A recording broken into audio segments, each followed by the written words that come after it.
fear. When we read the gospel, a lot of times you read it, and Barbie probably relates to this, you read it and you say, the gospel of the Lord, and you're like, yeah, that was gospel, that was good news. But what she just read didn't sound like a lot of good news to me. It sounded pretty scary. And it's a part of a 2-chapter portion of Matthew called the Apocalyptic Discourse. And Matthew has in those chapters all of the things that Jesus said, many, many of them, about what the future held. And it's scary. He's talking about the blood, the moon turning to blood, destruction, earthquakes, rumors of war. And then you heard this portion of Matthew 26 where he says, stay awake, therefore. Be alert. Fear is really good at keeping us alert. I don't know about you, but fear works for me. If I'm afraid, I got my eyes open and I'm ready. Is that what Jesus was calling us to be afraid? To be afraid of the future? To be ever vigilant with anxiety? So much so that maybe we don't even sleep at night for fear that someone's going to break in? Is that what's being taught to us here? Howard Thurman offers some incredibly simple and profound truth about fear. First off, he names that poverty and people who are disinherited know fear better than anybody else because there's more to be afraid of, right? You have so little resources in a world with so many opportunities to abuse. That's poverty. Jesus was born into that world, born into a family with so little and so much to fear. So how do we grasp the meaning and the truth of how to move past fear? As I've been thinking about this, one of the things that really strikes me is this metaphor of seeing. Keep awake, watch, keep those eyes open. And if it's not fear that's going to help us do that, what is? Thurman talks about how fear shapes us, especially the fear we can't control. Like if you know that you're in a fight with somebody and you're a boxer and you're going to get out in the ring and you're going to box, that's a certain kind of fear, right? It's an anticipation, but you've got power. You have equal power with that person you're going to box with. But when you're poor, when the justice system is rigged not in your favor, when there are aspects of life where people are going to scorn you just because you dress the way you dress, it changes everything.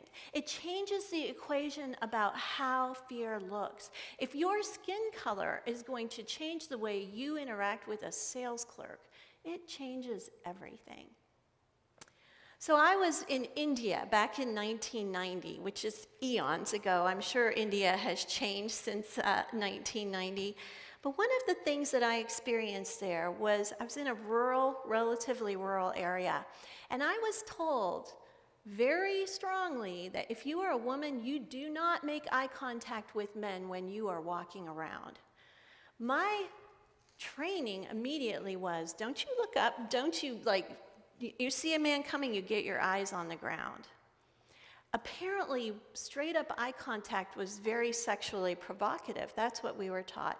Do you know how long it took me to figure out how to keep my eyes on the ground? I got really good at it instantly. It was like I had to do that for fear. There wasn't a real fear. It wasn't like I would immediately have the eyeball police coming after me, but the fear, just the thought of it, trained my body. Just the thought of fear trains us the way we interact with one another.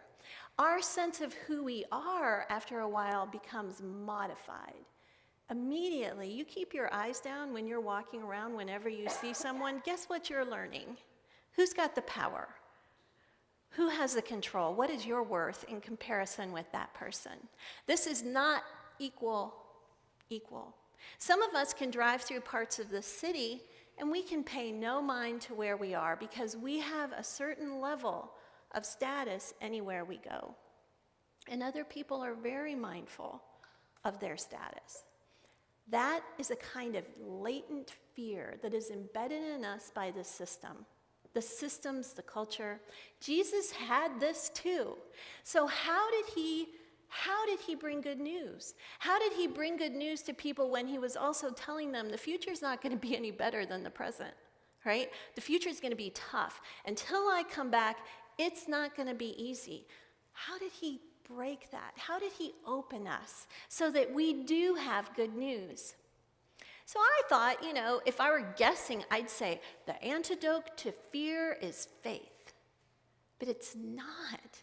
The antidote to fear, certainly relationship with Jesus.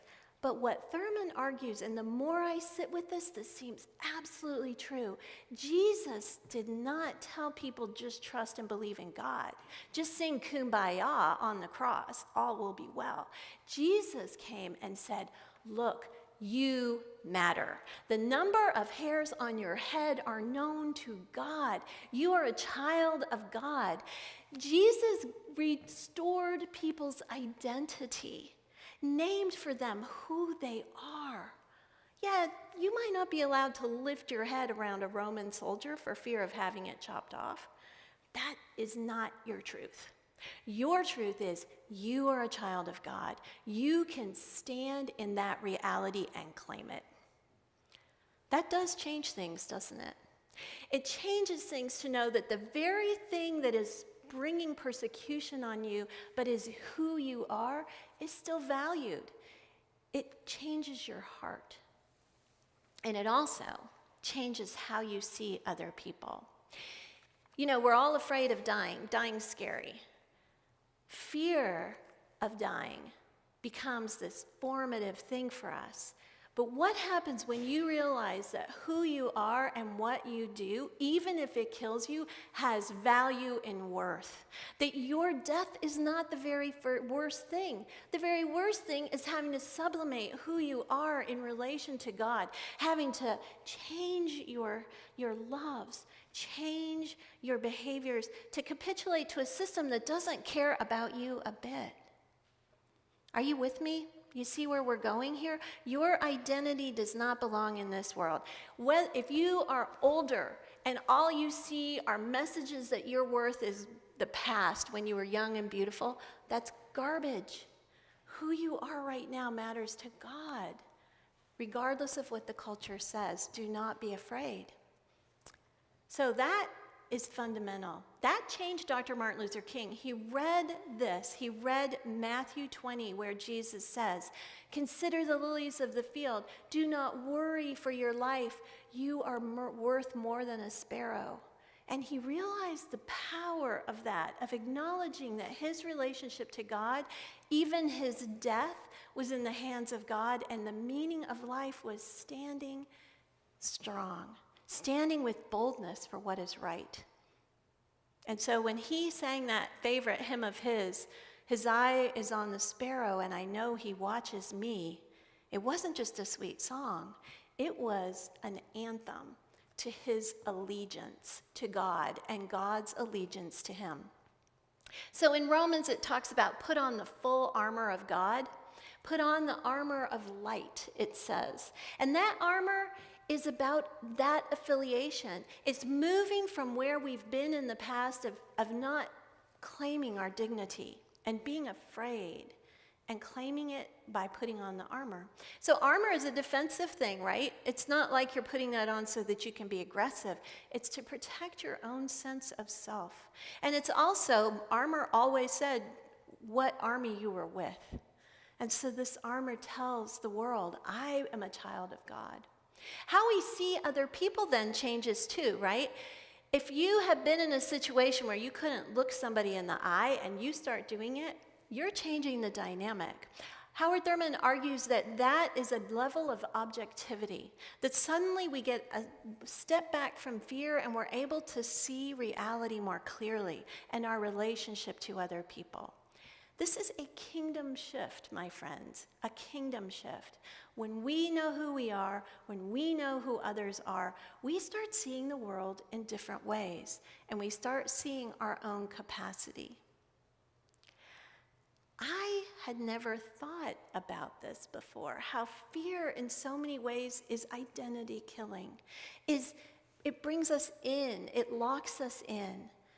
But our relationship to Jesus Christ, our relationship to our Creator, is about opening us up to who we really are, allowing us to be those people in relationship to Jesus and to claim love and truth and goodness. So this way of seeing the world changes things.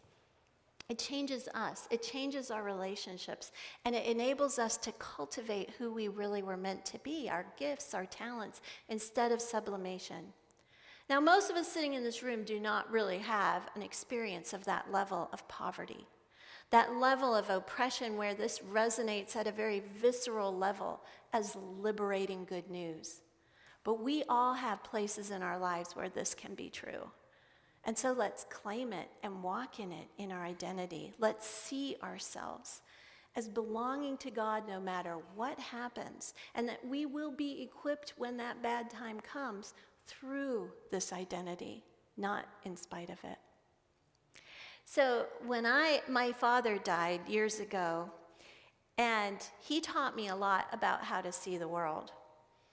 But I never thought that he would leave behind such a tangible example of his love and such a perfect metaphor in a lot of ways for what it means to see through our belovedness.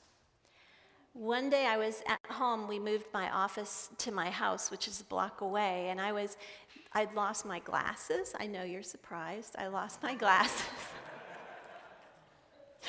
And my dad's glasses were on the shelf. They were readers, and I put them on. I just thought, you never know. And lo and behold, these glasses work perfectly for me.